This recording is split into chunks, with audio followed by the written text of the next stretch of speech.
one.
Well, good evening. I'm going to try that again. Good evening. It's really a pleasure to be able to welcome all of you who are gathering in Neff Lecture Hall this evening for our annual Will Judy Lecture. And I also want to recognize and welcome those who are joining us via live stream.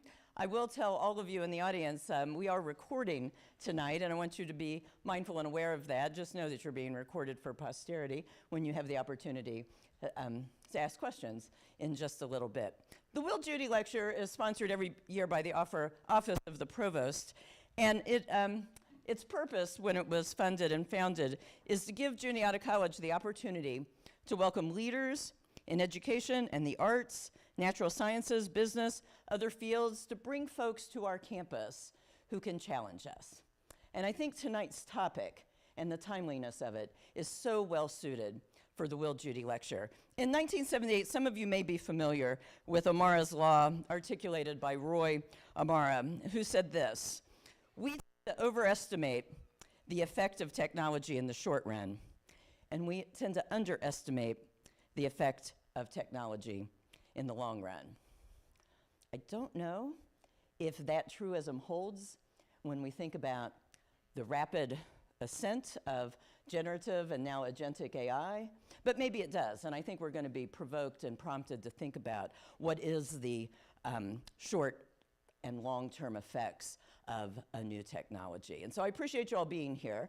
I'm also grateful to the folks on our campus who have been leading our conversation and helping us grapple with the emergence of generative AI. And I want to recognize in particular Misty Andrade, our Chief Information Officer, who is co-chairing our institutional task force, helping us as a campus think of AI. And I especially want to thank, and now welcome to the mic, Dr. Tarita Poole from our psychology department, who is also serving this year as the director of our Scholarship of Teaching and Learning Center. And without her vision and her energy and her imagination, we would not be ripe for the conversation that we're about to have this evening. And so with that, I'd like to welcome Dr. Poole, who will introduce tonight's speaker.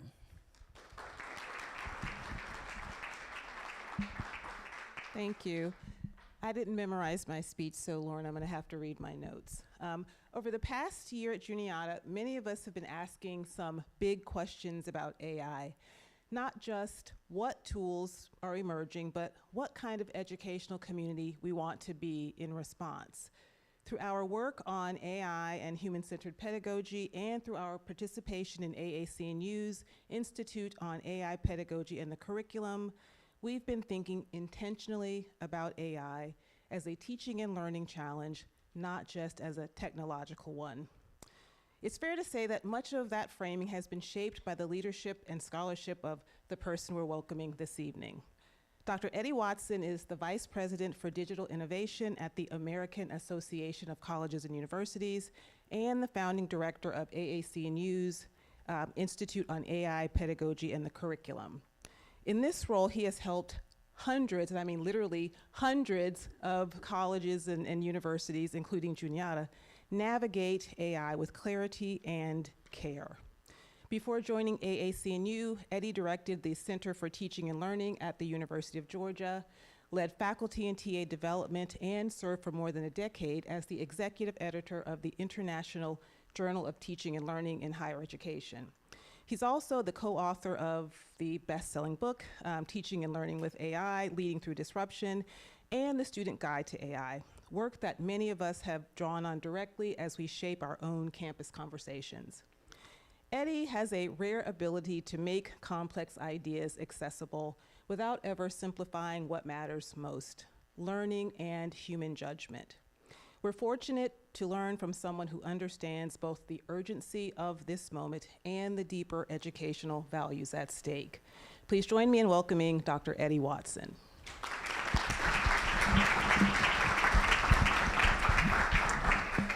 Well, thank you, Tarita, for that very generous introduction, and thanks again for the invitation to come and speak at Juniata. This is my second time here, and I have enjoyed it just as much as I did the first time. So this is an interesting position for me to kind of be in at this point in my career, to be honest. About 20 years ago, for some reason, I started being invited to be on panelists and described as a futurist. But I was always the boring futurist because I was always saying, no, things are going to pretty much look the same way that they look, now and 5 years from now. And I've been pretty much right. But AI is the first thing that I've kind of experienced where I'm like, wow, I see so many vectors that come from generative AI and what's going to follow it that are suggestive that we're going to see some real significant societal change, some work changes, and indeed changes to higher education. And so really the focus of my talk today is going to focus really on higher education and what I see as the key vectors sort of coming at higher ed. I'm only going to talk for about 30 minutes, and then it's going to be largely discussion, I promise. I always have 6,000 slides, but I'll cut it short today for our time together. But I guess I see some very specific ways that AI is going to impact, and it's currently already impacting higher education, that it's actually impacting what we are teaching our students and what we should be teaching our students. It's also impacting teaching practice, the way that faculty will be approaching teaching going forward, or at least the capabilities that are available to them. And then there's a number of decisions that faculty and institutions need to make about whether or not that's actually a good idea or not.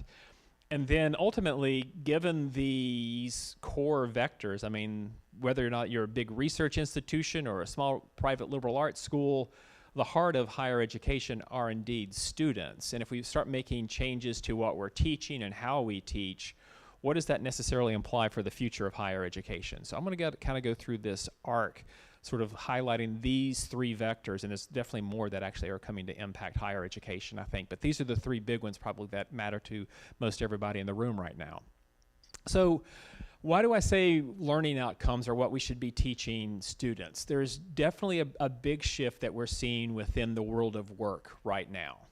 And I want to talk a little bit about how institutions are seeing, like businesses are seeing AI, and then those that work are using AI, and then what students are saying these days. But there was a report on the future from Anthropic that came out less than a month ago. This got a lot of press. Maybe some of you saw this, but they put out this graph, and they said that the red dots that you see in the middle represent the coverage of work tasks that have already been observed as a result of AI. In other words, AI can do, maybe approximately 40% of the tasks associated with the world of computer science. that there's been a similar number, maybe just a little bit less, in office and administration. So the red, again, is supposed to be what we're currently seeing within the world of work.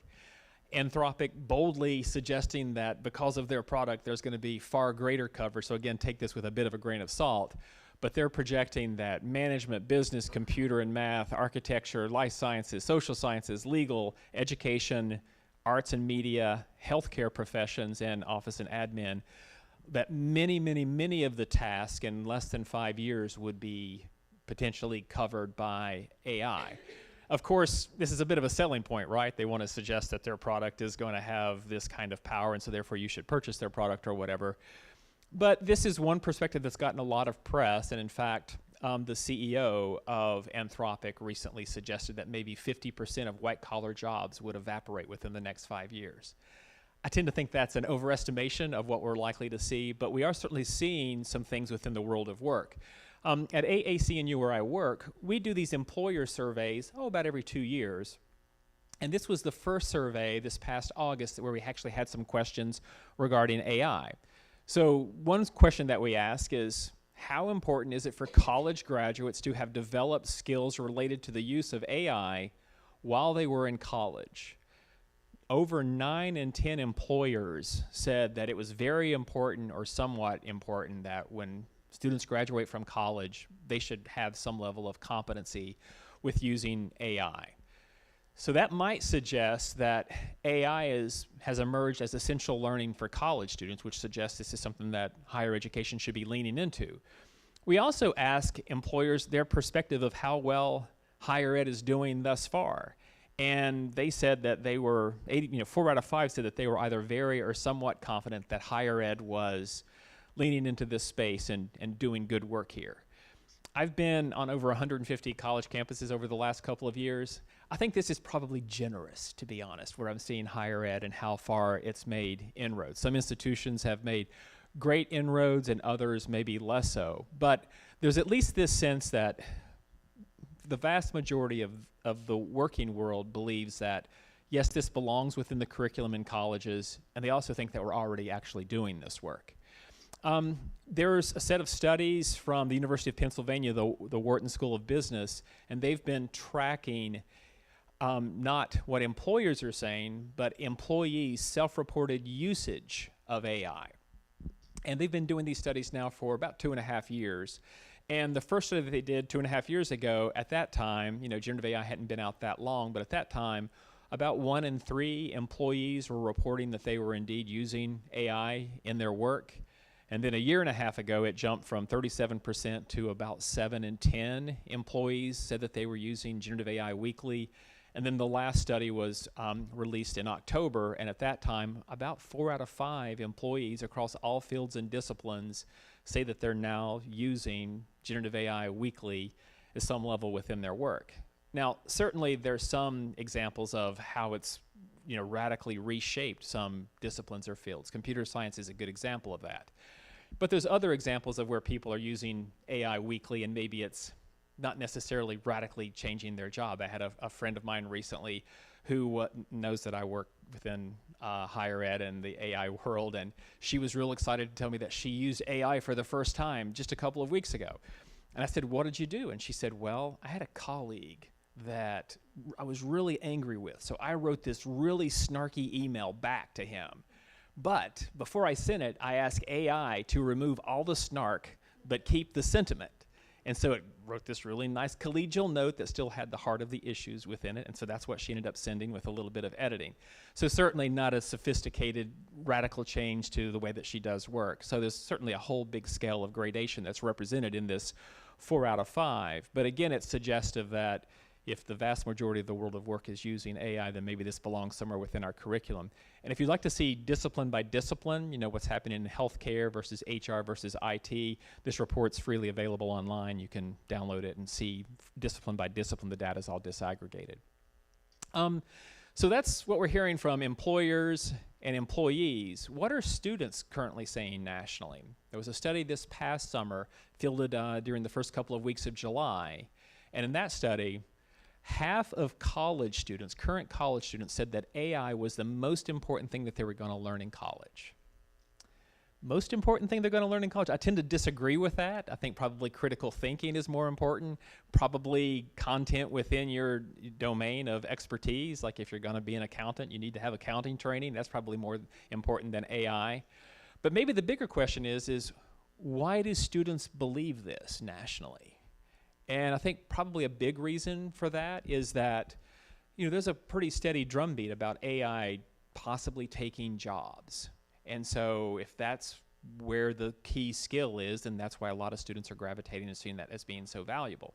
I've asked students on this campus a couple of times today whenever I had interactions, and it kind of mirrors a conversation that I had just a few months back on a concern that when you graduate, the job path that you're on, that you're hoping to have, are you concerned that it won't exist because of AI, or you won't be able to get that job because of AI? And it was non-scientific, it was just people raising their hands, but about 80% of students said they had that concern. So whether or not that is an accurate concern or not, probably part of what higher ed needs to be doing is certainly providing some level of education around AI, but also signaling what's most important within the curriculum. Like this is what's really key, this is something that you really need to know. But it's really suggestive then that maybe we've reached a point where regardless of institution type, we need to be engendering AI skills within the curriculum. Not that everybody on campus is teaching AI or teaching with AI, but that somebody should belong somewhere within the curriculum. And the truth is, we do curriculum reform really well within higher ed. There's a new learning outcome, and we figure out, we do a curriculum map, and we figure out exactly what courses might already be doing some of this work, and where might we need an additional new course possibly, but not that you reshape the entirety of the curriculum around that. So we do curriculum reform really well. One thing that we don't do well is we don't do curriculum reform fast in higher ed. For those in the room that teach, maybe you've been through like gen ed reform processes in the past, and those never go quickly. I've been on multiple campuses where I've been told, well, this is our third try at this over the last 15 years. But this is something that I think we need to do with agility. This is something that higher ed needs to be moving toward, because if we all agree that at least part of the purpose of higher education, regardless of institution type, is to prepare students for life beyond graduation, which certainly includes the world of work, then there's an array of things we need to be sure that we're teaching our students, and it appears that AI is now one of those things, just given the way that we've seen the rapid adoption among employees and the expectation from employers. Of course, that's one line of logic, but there's other lines of logic that actually suggest maybe we shouldn't be emphasizing AI. For instance, one question I've heard from faculty before is, why would we want to teach students to be power users of AI when it could just be used to cheat or to diminish their learning? Or another example is like maybe it's not necessarily associated with cheating specifically at all, but if a student asks AI to provide a detailed outline, like how to respond to a writing prompt, and then they take that writing prompt and then that outline, and then they do a bunch of micro writing assignments based on that outline, they might produce a good paper, but was there less learning through that process? Almost certainly. They're not struggling with what goes in the paper, what doesn't go in the paper, what the order of ideas are. So that's a significant concern as well. We also do a range of different research studies at AAC&U, and one that I led in November, we published in January. We did a survey nationally of faculty, and we asked faculty specifically, what do you think the impact of AI is going to be? Is there anything that's going to be harmful? Is there anything that might be positive impacts? 19 out of 20 faculty across all institution types in American higher education said, we're concerned that students are going to develop an over-reliance on AI tools. There's also this sense that it might create wider digital inequities than already exist. 9 out of 10 said that. 9 out of 10 also said that it would diminish critical thinking skills and maybe decrease attention spans. Those were a lot of really challenging concerns as we think about inviting AI into the curriculum and teaching students how to use it in powerful ways. So also at AAC&U, we have this Institute on AI Pedagogy in the curriculum that both Lauren and Tarita noted, and we've had 330 campuses participate in that. And we have, we require each campus to identify what their goals are. And because it's campus team, so it's at least 5 or more individuals from a campus team. Usually there's a senior leader on campus, that's the benefactor, that kind of organizes people and pays the fees and all those kinds of things. But we asked them specifically, why are you here? And this is a breakdown for this year's cohort. We have 191 campuses this year. And the number one reason why they said they were there is that they were looking to integrate AI at appropriate points within the curriculum, really with an eye toward building students' AI literacy. There's also this notion of trying to establish governance and structures and other policies for AI usage. Faculty development was a key piece of this. So these are the ways that institutions are kind of moving. And it's kind of every type of institution under the sun is represented here. We have maybe 36 community colleges, a number of small private liberal arts schools like you. We also have like University of Michigan, Arizona State, University of Central Florida, all participating in this. So these are the concerns or the goals of institutions. But we also did a survey of faculty during a larger workshop that me and my co-author did. And we asked, what are your key concerns? And the key concerns that they have aren't represented in the reasons why the campuses are participating. Most faculty are concerned about academic integrity concerns, really cheating, but then also just sort of the loss of the development of critical thinking skills and other learning skills that are associated with the curriculum within higher ed.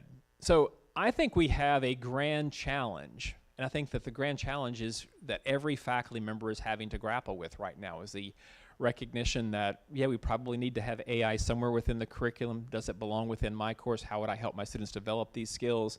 But at the same time, this might be in conflict with our other goals. I mean, I would suggest that maybe this is the first time in the history of higher ed that we have a learning goal that's actually at war with other learning goals. Like no one ever said, well, we can't teach our students critical thinking. It's going to mess with their writing skills. But we would say that we can't teach our students AI because it mess with their critical thinking skills. So there's some real challenges for higher education as we try to figure out how to kind of navigate this space. So this is one key challenge that we've got within higher ed. There are other key opportunities, but also represent challenges as well. I mean, if you look at the array of ways that AI is being leveraged by faculty in higher education for teaching itself, so not teaching AI literacy or teaching students how to use AI, but faculty using AI itself. Faculty are using it sometimes to develop syllabi, to sort of map out the 16 weeks or whatever of a semester, locating materials to update their syllabus to use within class, assignment design to help put together lectures, to put together PowerPoints, actual in-class activities, all the way through giving feedback and grading. So, one of the questions is that a good idea? There are these learning management systems. I think you guys are a Canvas, an Instructure Campus. They have been sort of the one pushing the furthest on developing AI tools within the learning management system, largely for faculty. Institutions, every institution that I go to that have heard about these that's a Canvas campus, they're like, oh, we need to review these. Like, is this a good idea to roll out these tools? How might it actually change the nature of what it is to teach a college class? That's a real interesting challenge for people to think about. But there are some really good possibilities associated with using AI within the classroom. Probably the most promising research study that has come out regarding the usage of AI was in one of the journal Nature's imprints. They have a scientific reports imprint, so it's really higher end journal. That it was published just this past year, maybe about 6 or 7 months ago. One of the problems with ed research is that it takes a while, and then you got to put it through the peer review process, which takes a while. So we're only now starting to see some of the results of educational research. But this is maybe the most promising study that I've seen, is that, number one, it's a randomized trial, which we don't usually get to do in higher education. It's not like we can say, you have to take this class and you're going to take this other professor. Students vote with their feet, right? But this was a randomized trial, and they found that students learn faster and with more engagement when they had a AI tutor that assisted them within the course. Probably everyone here's heard of B.F. Skinner before. He had a theory. He thought that humanity would develop learning machines that would accelerate the pace of learning by 2 or 3 times than they currently had at that time, like in the 40s or whatever. We found that that's not true. But because learning is a process and it takes time. You have to, engage, and it's a process, and that's how learning occurs. There's work associated with it. But what makes an AI tutor so unique is that it has the capability of providing one-on-one instruction. A well-designed tutor, when a student begins to work with it, the first thing the tutor does is first find out what the student knows and doesn't know, and then adjusts its instruction based upon wherever they are within that particular domain of knowledge. So that seems to be the theoretical reason why AI tutors seem to have quite a bit of efficacy associated with them. So this is really promising, one way that it might be used to augment a class.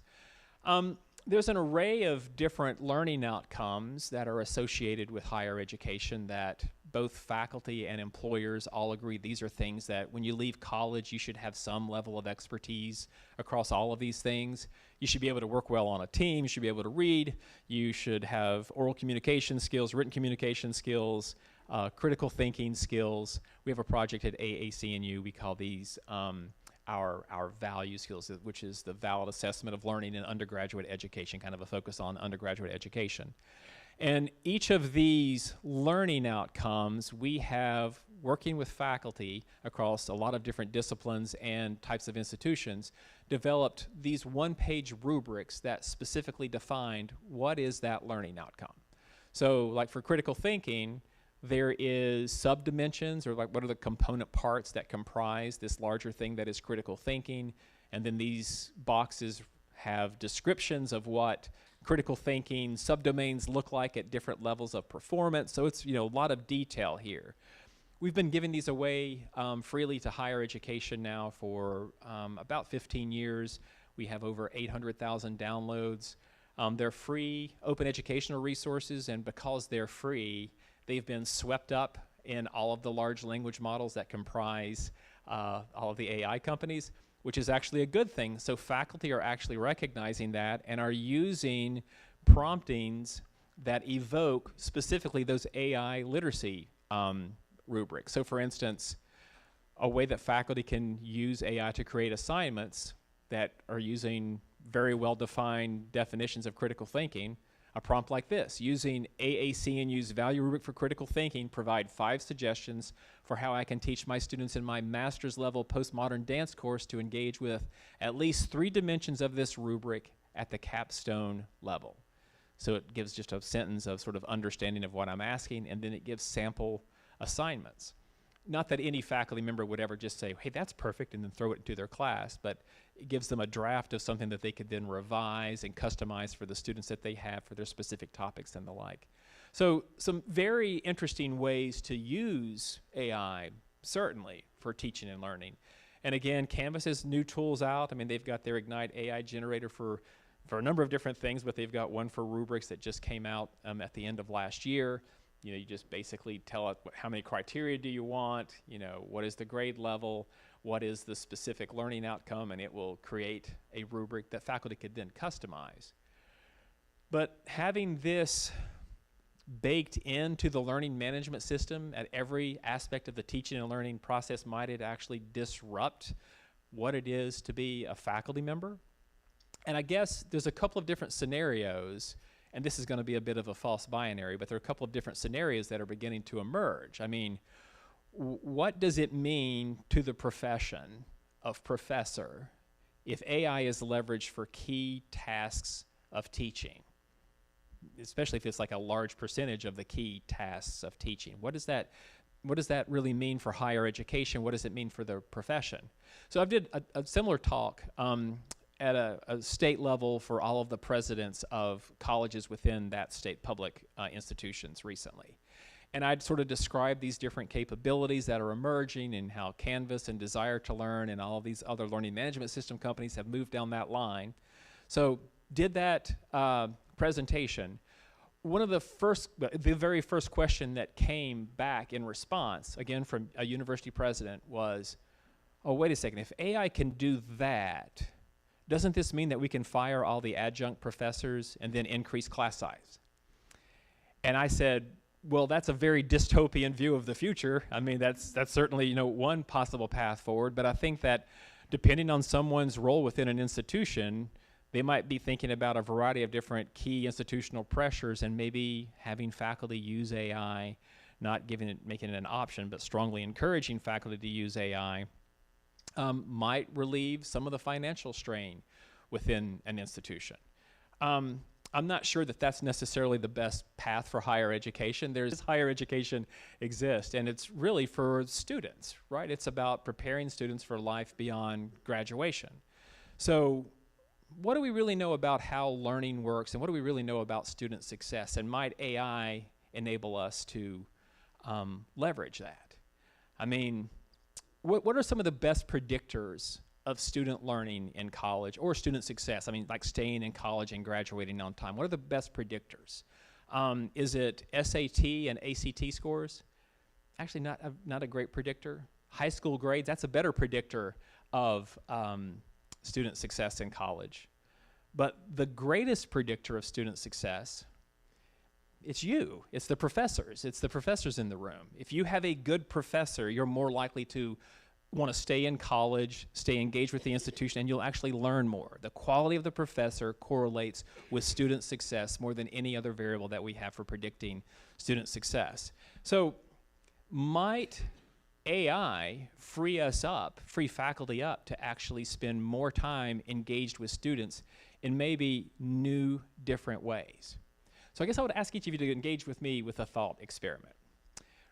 Some of you are obviously still in college right now, but for those of you that maybe have been out of college for a week or two, can you think about what was the most impactful thing that happened to you in college in terms of teaching and learning? I'm sure a lot of things happen in college, but what was the most, as you think back on that experience of being an undergraduate, what's the most impactful thing that happened in terms of teaching and learning? You know, is it like, oh, I remember that philosophy class and there was that PowerPoint on a Tuesday, there were animations and everything. I'll never forget that. No, it's probably sometime when someone pulled you aside and made you feel like you belonged in college, gave you a mentorship opportunity, said, wow, you know, you really changed my mind. That relationship with the professor. You know, as I go from one campus to the next and pose a question like that, almost everyone has this personal story where this happened and that changed my career trajectory as a result. For me as an undergraduate, I was a first-generation college student from Appalachia. Probably some of you in this room match that kind of profile. I grew up in the mountains of Virginia. I think I had one of those experiences definitely once, but maybe twice when I was an undergraduate. I had a professor invite me to go to a lecture one night. There was a guest lecturer like me in the evening, and I worked most evenings. I worked probably 20 to 30 hours every semester. But he invited me and like 4 or 5 other students to come here. I was a double major in statistics and English. I'd love to tell you that it was an English lecture. It was not. It was a stat lecture. So I ended up switching a work shift. I go and sit with him and a few other students. And at the end of the talk, my professor said, so what did you think of what you just heard? And I said, it sounded to me like there was a leap in faith. There was a leap in logic in what he was describing. And my professor said, I will give you $10 if you go down there and say that to him. And for me at that time, I was thinking I could eat at Burger King five days in a row if I had $10, so that's why I was working. So I went down and shared that, and then this august professor that they had invited to campus to share his research, he looked at me and he said, yeah, I know I'm doing that. I realized that this is a soft spot in my model. And that was the first time I felt like I belonged in college. That sense that actually maybe I do have a similar intellect to others that are in that space. I don't know that I ever felt that my first 2 years of college. But I guess I'm wondering, I'm hoping, my utopian view of higher education is instead of college students writ large across higher education in the U.S. having that experience 1 or 2 times across a 4-year experience. What if it happened 1 or 2 times a month? What if we did leverage AIs in a way that would free up, let's say, 4 to 6 hours a week that we then reinvested in our students, that we could maybe spend more time with our students in ways that we haven't in the past. What might that look like? I feel like that's one view of the future of higher education that's enabled by AI. Faculty have more time to engage with students in new, different ways, to be mentors in ways that we haven't always been able to do, not necessarily because we didn't like doing it, but just because we didn't have enough time. So that's one view of the future of higher ed. The other end of the spectrum is fire all the adjuncts and increase class sizes. So I think we're going to see across higher ed, it's already emerging in this gray space between this false binary. Some institutions trying to leverage AI for cost savings around classrooms, around students, and others that are trying to leverage AI to improve student learning. So I think there are a number of different action items that we can all engage in. I mean, one is, I think it's an unfunded mandate for anyone that teaches within higher ed these days, is that we kind of need to stay abreast of what AI can do, especially within the context of our courses. Like if I have a new fantastic idea for an assignment, maybe I should ask AI to do it to see if actually AI can do most of it in ways that wouldn't be helpful to students. Engaging with campus leaders and maybe discern what is being explored or planned regarding AI, like how might that impact the role of faculty member in a number of different key contexts. Going to department meetings and faculty senate meetings, et cetera, and maybe starting discussions about how AI may reshape higher education, like own that rather than it kind of happening to us and we read about it in the Chronicle of Higher Education or other places. I think also as we move forward with thinking about how we might leverage AI, I think our North Star, our guiding star should be, what do we know about student learning? And is this going to help students achieve those goals? What do we know about student success? What's the evidence on students staying in college and graduating on time? And might AI help along those lines? That should be our North Star. I encourage everyone on a campus to be active in these decisions, to be a part of the discussions, whether you're sort of more resistant to AI or whether you're pro to AI. I think all voices really belong at the table. And I think it's really a good idea for us to urge our colleagues to begin to develop a vision for how the role of professor could or should evolve. And also, what should we preserve? Like probably the biggest third rail that I hear most people talk about in terms of AI is, should AI be used for grading or not? And that was something that we were actually just talking about at dinner. Like, is this a good idea or is it a bad idea? How might that actually change the character of the university if faculty are no longer having that conversation about students' work? Is that a good thing or a bad thing? So these are parts of the conversations that we need to have. And actually, we at AAC&U, we've launched our inaugural conference on AI and higher education. It's going to take place in Atlanta, Georgia on October 28th through 30th. This is a great place to come and be a part of a conversation. Also, for those of you that are doing some things with AI or want to resist AI, this is a great place to submit a proposal. I think the deadline is April 10th for proposals, so there's still a bit of time to put something together for this. But through a lot of different ideas out there, I'm more than happy to just have a conversation now regarding how AI might reshape higher education in the coming months and years. Thanks for being here.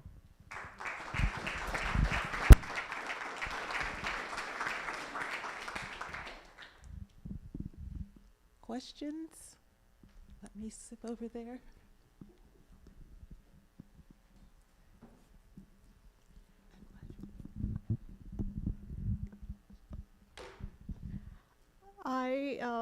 I'm thankful for our conversation in the morning today.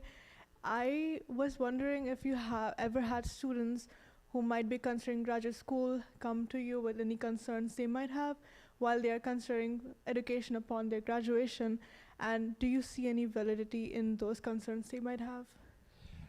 I've heard a number of different student concerns for sure. There's, I think, an overarching concern about how this might disrupt the goals that they've developed for themselves later in life. I mean, it's really about career and what the career disruptions might be. There's also a lot of concerns associated with just sort of the ethics of how these companies function. So for instance, I mean, one of the big issues is that they have collected the world's intellectual property and they've repackaged it now and are selling it without paying any of those folks that created that IP. Though they're digging deeper into the world of IP, the more protected stuff that they can't easily sweep off of the web, they're now developing contractual agreements with different publishers and the like to gain access to, well, scholarship, things that's been peer reviewed. So more and more of that's showing up now within those models. But still, the larger model is one of theft and resale. That's a concern. Also, the environment is another concern that I hear quite a bit about from students, that, it's one thing to be my age and promote AI, but they have a whole life ahead of them. And so it's like, if we encourage the development of and usage of a tool that could consume more energy and water and the like and pollute, isn't that morally or ethically wrong, And I think that there's some validity to that as well. Though I think sometimes the question around AI and in the environment doesn't really look at the totality of the picture. It's less about AI and it's more about data centers. And there's a lot of things that happens in data centers. AI is certainly a percentage of that and a growing percentage of that. But the largest percentage of energy in data centers actually goes to cryptocurrency and crypto mining. So, maybe rather than pushing back on AI, there's opportunities for us to rethink how we allow data centers to be built in our cities and communities. And maybe we put new requirements on those data centers where they have to generate via renewable sources, some percentage of their own energy. So there's lots of ways that we can actually address some of those things. But those are the key concerns that I hear from students. It's that the business model is ethically flawed, that there's concerns about the environment, and that it's a disruptor to their future that they're just beginning to arc toward. Many students are accumulating debt, or that their family is paying, some of their parents' retirement is going to pay for college. So that's another major concern. And those are all very valid concerns for sure. Hi. I have two questions, I guess. Well, the first one is, I don't want to learn from AI. I pay for professors to teach me, and I don't see, and you made the point about professors having some more time to connect with the students, but it takes me like a semester to start connecting with a professor, because I start to get to know them from the assignments they give, the way they write, my interactions with them in the classroom. And if that's taken by AI, even if they're looking over it, I'm not getting that same depth of connection, and I'm not going to feel as connected to professors and be able to make that connection. And then also, right now I'm really struggling with clarity from, I've had professors grade my assignments with AI, and there's no protection set in place for that, for the students yet, because it's all so new. And that's something I really struggle with, is right now, there is no guidelines. And I don't know what has been made with AI, or what if my professors are grading my stuff with AI, unless I directly ask them that.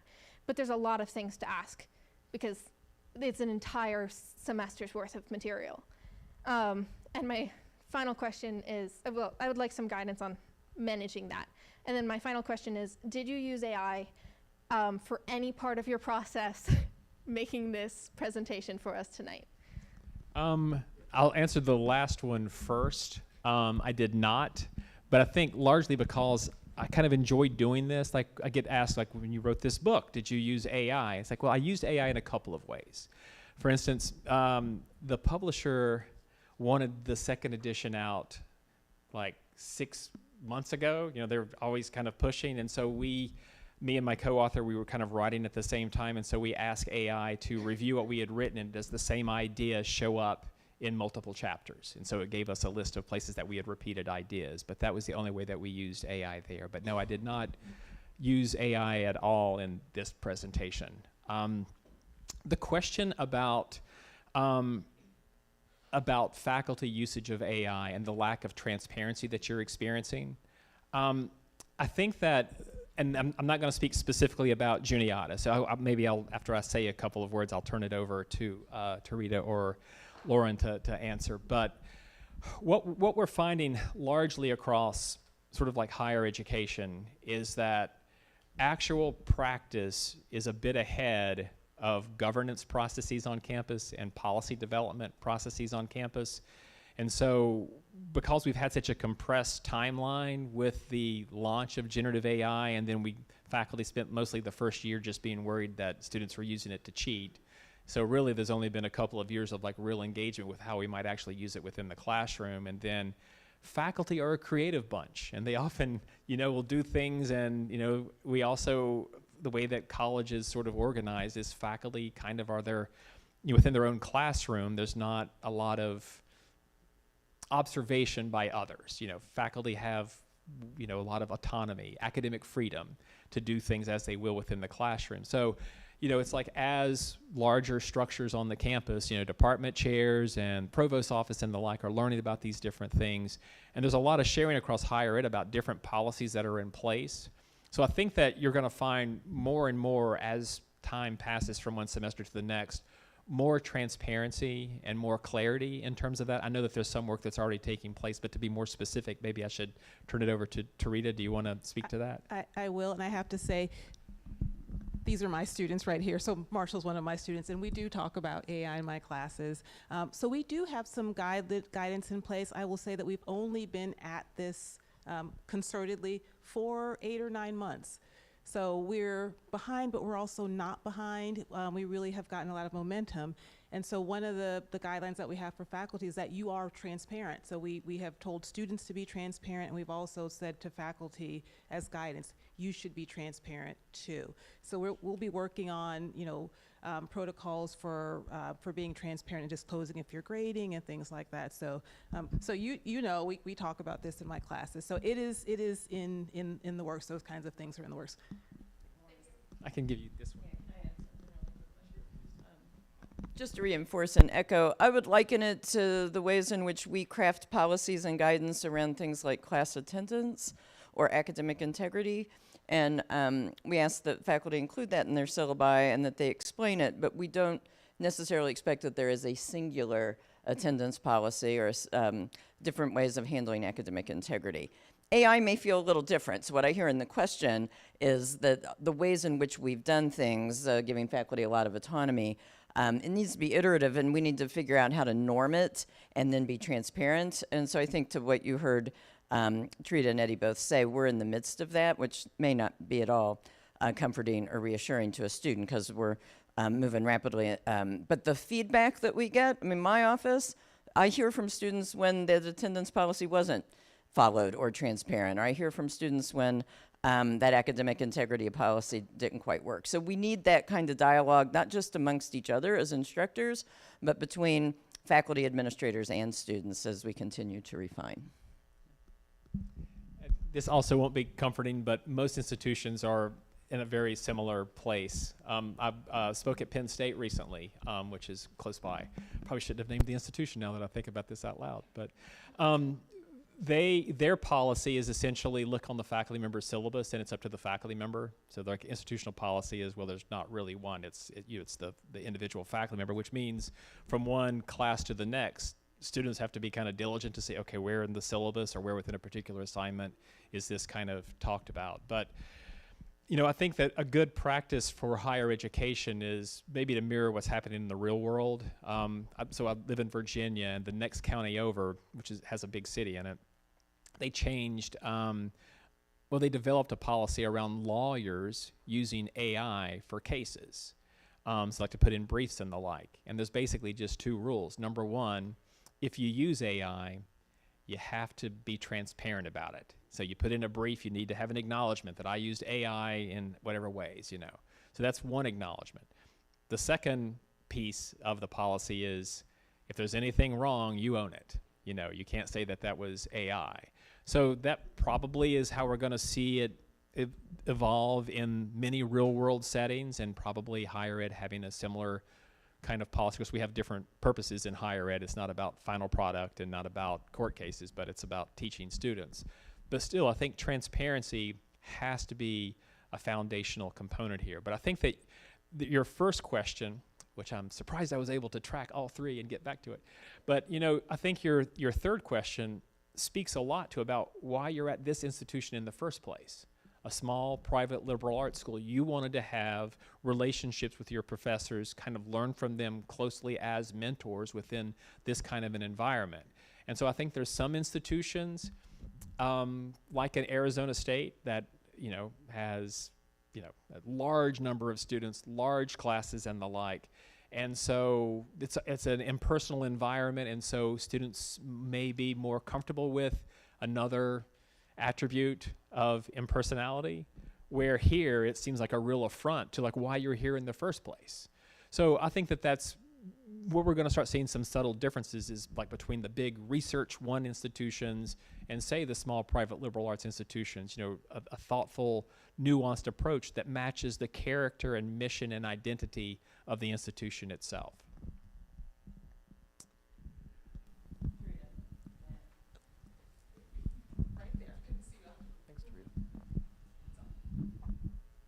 One of your graphs showed that the top concern of faculty is with cheating by students. So I've actually been more surprised by the number of students who don't use it, who either refuse to use AI or who just simply aren't aware of how to use it in their studies.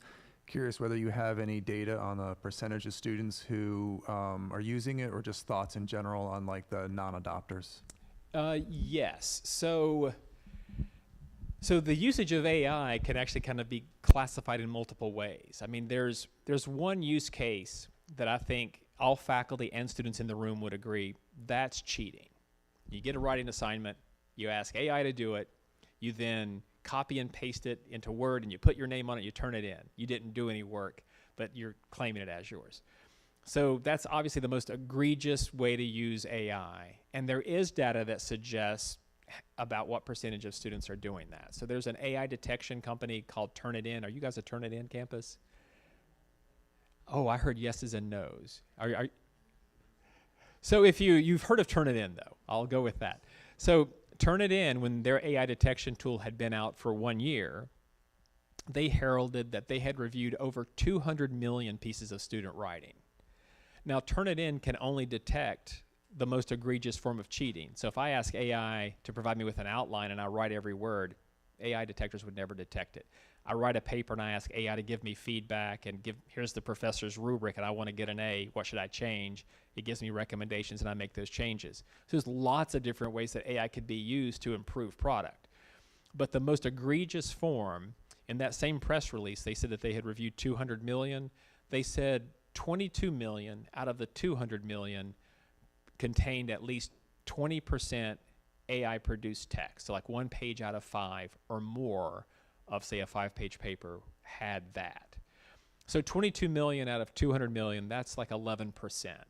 So, maybe on a given assignment in a class of 30 students, let's say, so maybe that's a large class at Juniata, but that means that maybe 3 students turned in AI-produced text with little editing, but the other 27 actually did their own work, or they used AI in creative ways to improve the quality of their work, but they did the writing themselves, they did the work themselves. So there's been a number of different surveys from of students, so self-report, and I have found that when institutions do surveys regarding student cheating, the self-reported statistics are quite low. Because, if your professor asks you, hey, are you cheating? Are you going to say, well, actually I am. So it's hard to find really good data. And I'm not even saying that the Turnitin is really good data. It's probably it's probably ballpark data of some general truth. But there's certainly percentages of students that say they don't want to use AI. They have concerns or even fears regarding it. And part of it is also many students don't want to use it because they're concerned that it leaves fingerprints that AI detectors are going to pick up, and they don't want to be accused of cheating in any way, so they don't want to use any tool that might have AI within it, which, Grammarly has leaned way in. Grammarly has become a part of a new group called Superhuman. What are they trying to say with that new brand, in and of itself? But, Microsoft products are having more and more AI baked into it as well, and so it's almost as if you can't really get around it these days. So that's an increasing challenge. But I hope that somewhat answered your question. But that's kind of the best data and perspective that I have regarding student usage of AI. Yeah.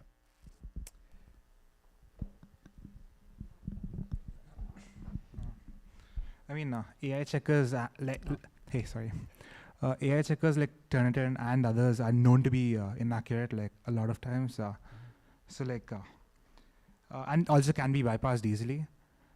So would you say it's the faculty's responsibility to make assignments AI proof rather than the students' responsibility to not use AI on the assignments, because AI has been getting better and will always be getting better. So aren't we like kind of incentivized to use it just to be better in the assignment? So I think it's kind of two questions in there, and one is the notion of faculty developing AI-proof assignments, designing things in such a way that you really can't use AI. So that was a real big topic of discussion 18 to 24 months ago, this notion of AI-proofing assignments, and like Centers for Teaching and Learning at universities around the country, including some of the Ivies, had examples of what AI-proof assignments look like and how to build these. So I did a student focus group, and I mentioned the notion of AI-proofed assignments, and this group of 12 students, there was a little bit of laughter, and they said there's really no such thing as AI-proof. And I said, well, I've got examples I can pull up on my computer. And so I pulled it up and set it in front of a student, and I said, can you do that? And they said, sure. And I said, could you show me? And like in 4 minutes, they had completed the assignment. So I think it's a bit of a myth around, I wish there was a such thing as an AI-proof assignment. I mean, an example of an AI-proof assignment would be, leave your backpack at the door and you're going to come in and I'm going to give you 2 pieces of paper and a pencil. Now that's an AI-proof assignment right there. But it's also an assignment from like the 1920s, does that really reflect the best of what we know about how humans learn and how to assess student work? So that's a bit of a challenge. But the other component that you talked about is just that AI has a lot of misinformation. The results are sometimes inaccurate. So what do you do with that in a realistic sense? How do you use a tool that's going to be like, imagine if you had a calculator and let's say 30% of the time it gave you false information, it just didn't add up things correctly. You probably wouldn't want to use that tool, or you definitely would double check it when you're doing it's tax season, right? So, if you're doing your taxes and you're using a calculator, you're like, well, I need to double check everything.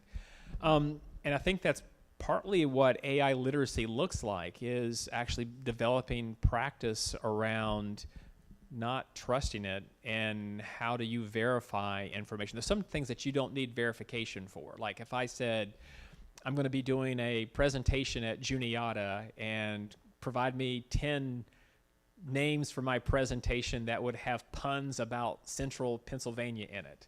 I don't think I could come up with those on my own, and they might not be funny, but I could get 10 puns out of, so there's no accuracy or inaccuracy with that usage of AI.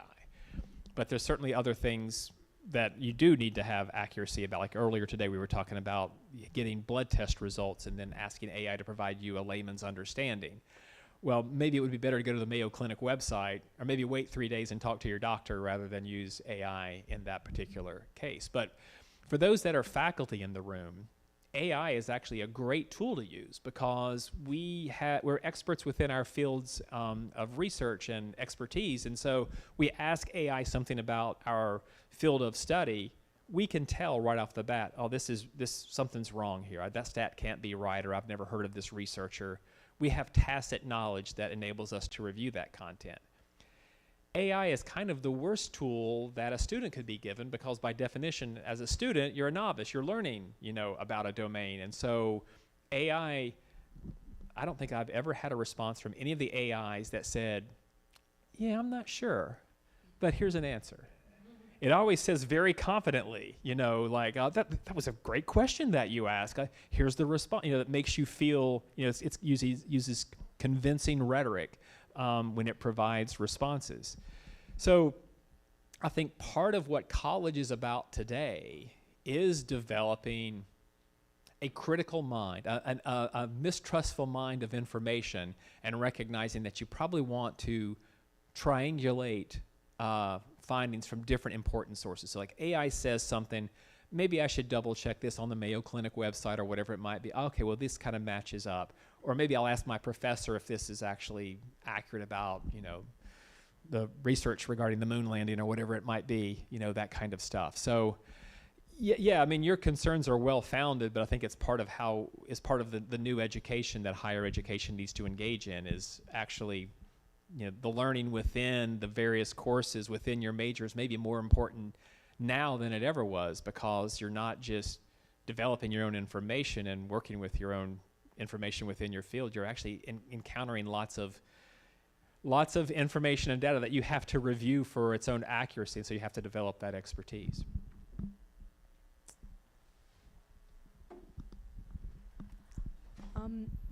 I kind of on the back to the previous topic.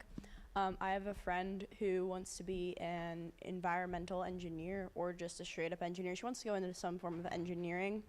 And she's in her senior year of high school, and she's been doing really, really well throughout all of, I'm gonna learn the thing, I'm gonna learn how to do it, I'm gonna do it correctly, I'm gonna do it myself, and it's gonna be my work and only my work. I'm not gonna have anybody else do it for me, because if I go out into being an engineer and I engineer something and I used AI and it miscalculated or it told me the wrong thing or whatever, people die. So she's like, I'm not gonna participate in that.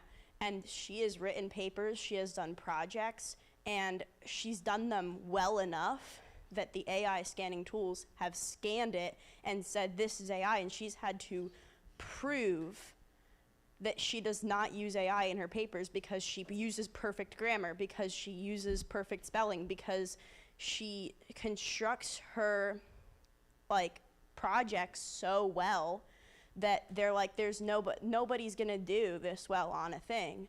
And she's like, but I will, because she believes in doing things to the best of her ability, and she believes in applying herself 100% to what she does, because that's who she is, that's how she does things. And I wanted to see what your thoughts were on how to address if professors are using AI to check if you've actually, using AI check tools to see if they've done the work themselves or not. And if students are using AI, and how to not get falsely accused of using it. Yes, so some of I shared that 200 million figure, and the 200 million and 22 million were found to have AI. In a separate press release, LinkedIn revised its false positive rate around that time and said it was about 4%. Well, 4% of 22 million means in their first year they falsely accused 880,000 students of using AI when they didn't. That's a major problem for educational enterprises, and I spent the last 2 years basically saying we should not use these. In fact, a lot of students have recognized the flaws in the tools, and some have lawyered up and sued institutions. The University of North Georgia is probably the most famous one, but there's one at the University of Minnesota and many others. So that's one perspective, but I've kind of softened on this a little bit, only slightly, where if I'm, especially at a university like this, where I get to know you and I see your writing, week after week, and have conversations with you, and I know you, and then if I was using AI detection and it said, AI was used for this paper. Well, as someone that's been teaching you, and I've gotten to know you, and I've got writing samples from throughout the semester, does this still sound like you? Is this still you? Well, then maybe I should mistrust the AI detector rather than mistrust you. But then if I did feel like, wow, there is a real voice shift, and the AI detector says, yes, AI was used in some way, maybe the most that we should do is have a conversation with the student, rather than take them to the honor court or whatever it might be. My previous institution, my previous university, the policy was if you suspected a student was cheating, you weren't allowed to talk to that student. You had to take them to the honor court for a first step mediated discussion.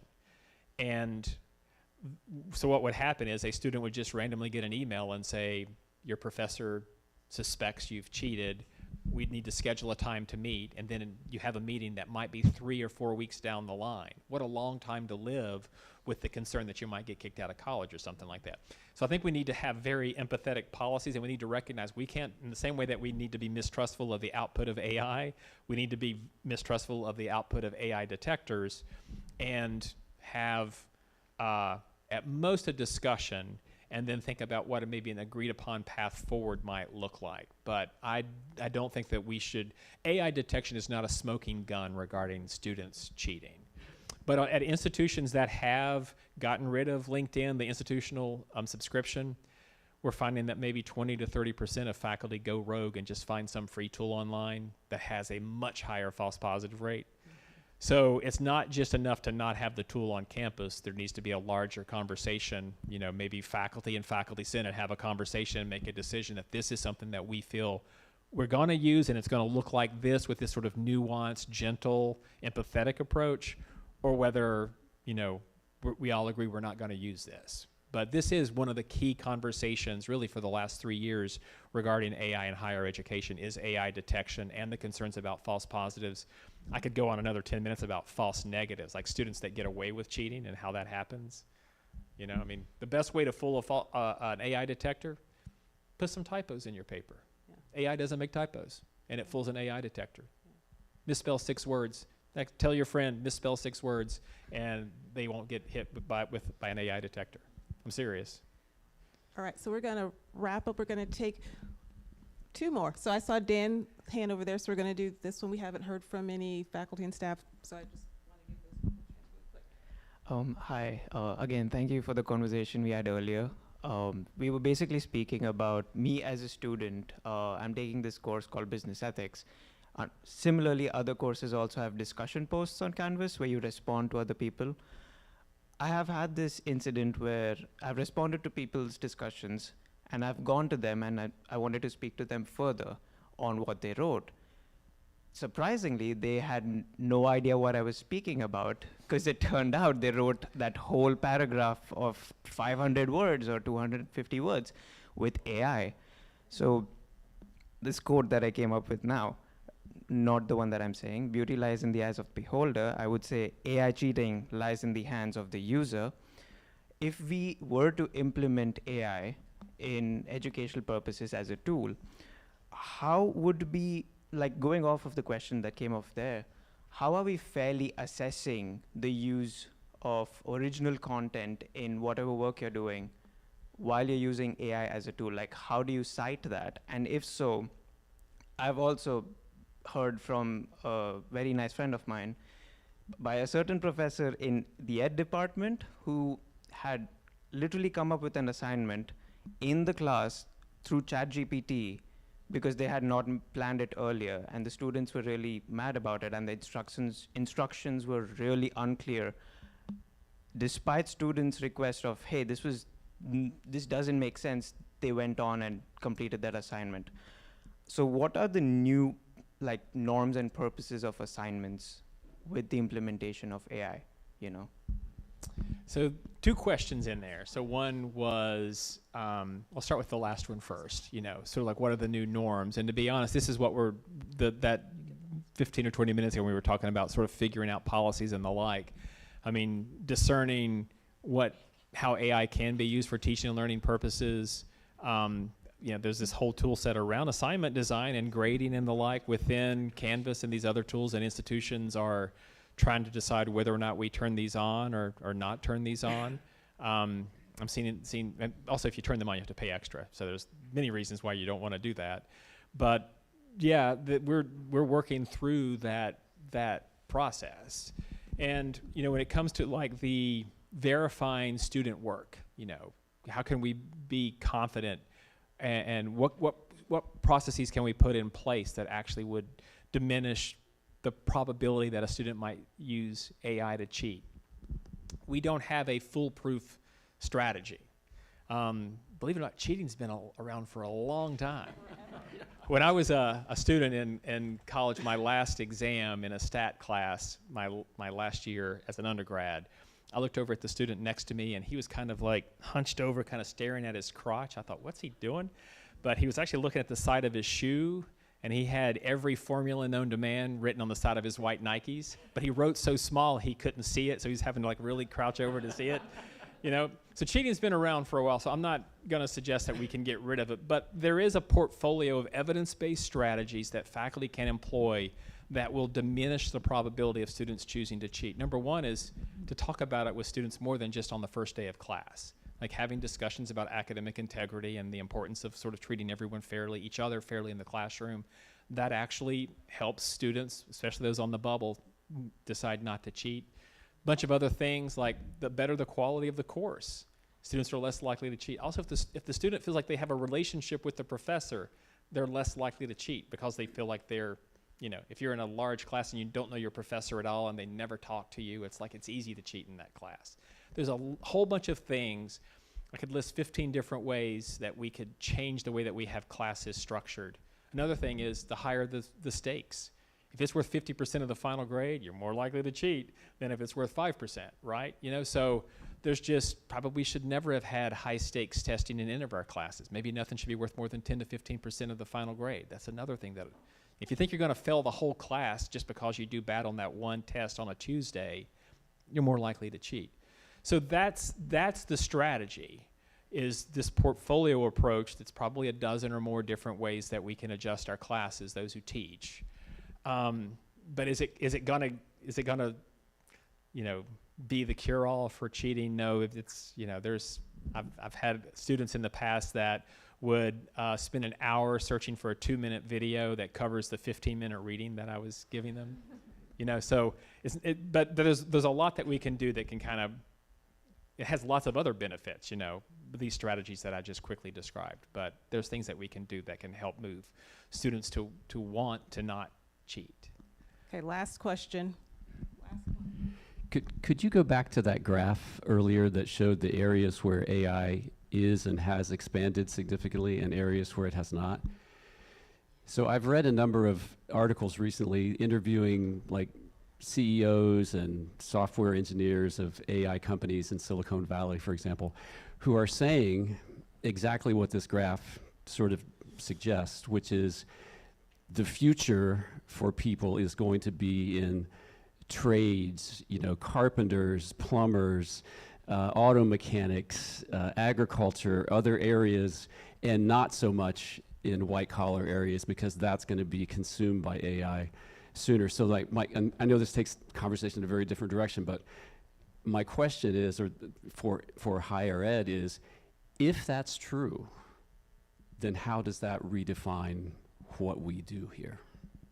And my suggestion perhaps is that we have to become more relevant to the communities we live in and to expand what we do in ways that will keep up with that trend, if that's true, so that we don't end up falsely educating people for a future that they can't have. Wow, there's so many things in there, and I can get in so much trouble, kind of make some people very angry. But so what we're seeing in a lot of this is just anecdotal, right? Because you hear one CEO's perspective, like this is what Price Waterhouse says or what another says. I have someone that I met at a conference a couple of months ago that runs a software company, mid-sized software company. They're a solutions company. You come to them and say, I need something that can do this, and they'll build the app or the website or the software. So that's what they do. They build this stuff. He was presenting on how they've completely changed their processes, just completely different everything. So I ended up having lunch with him later that day. And I said, wow, you talked about how what might used to take 18 months to go from idea to a working model, and you can now do that in an afternoon. I said, how much did you downsize? And he said, none. We just innovate more. We have more clients because we can do more work. So, maybe this suggests job loss, or actually maybe this suggests innovation and more progress. So it's probably going to be somewhere in another false binary, right? But the question, when we've heard this about history majors, right? That's been like, should we as a larger educative system, are we producing too many history majors because there aren't necessarily enough jobs for historians, but we produce a lot more history majors? It's an excellent question. I wasn't expecting a definitive answer. Good, because I didn't really want to try to give one. But it's something that we already recognize in some specific fields, and indeed some state systems in the Deep South have taken steps to, defund, to, end some programs that they feel there's actually not careers in. So why would we want to accept student tuition for 4 years and let them to accumulate debt whenever we know the probability of them finding a job in that field is low? I have mixed feelings about that choice. But with that said, this might be something that we have to interrogate more deeply if we do find that in a very narrow horizon, jobs in computer science or in mathematics or certain elements in business, marketing, sales, if those jobs evaporate, then it probably would behoove individual institutions to go, what do we do whenever we know we've got 140 students pipelined in our, well, MBA program or finance program that likely are going to really struggle? You know, should we? So we're talking about a future that I hope doesn't exist, and I'm sure you feel the same way. But we higher ed, we've been really good at resisting change rather than necessarily. So this would be a very difficult activity for higher education to engage in, especially with notions of tenure and, you know, faculty careers, and you know that's. I really hope that doesn't come to fruition, because that would be a difficult problem for higher ed to solve in a satisfactory way. Thanks for the uplifting question to end the evening. Well, it does seem like a nice moment on which to end, given how engaged I think you were as an audience, the provocative questions that you asked, the nature of the dialogue that talked about ethics, talked about pragmatic things, talked about the future, tried to understand the present. And so the questions I think were so interesting, because we are grateful to have you here in August back. I hope we have you back, because this conversation, this dialogue, we are in the middle of it, and it will continue. And so please join me in thanking Eddie Watson for being here. Okay, thanks, everyone. And thank you all, and have a good evening.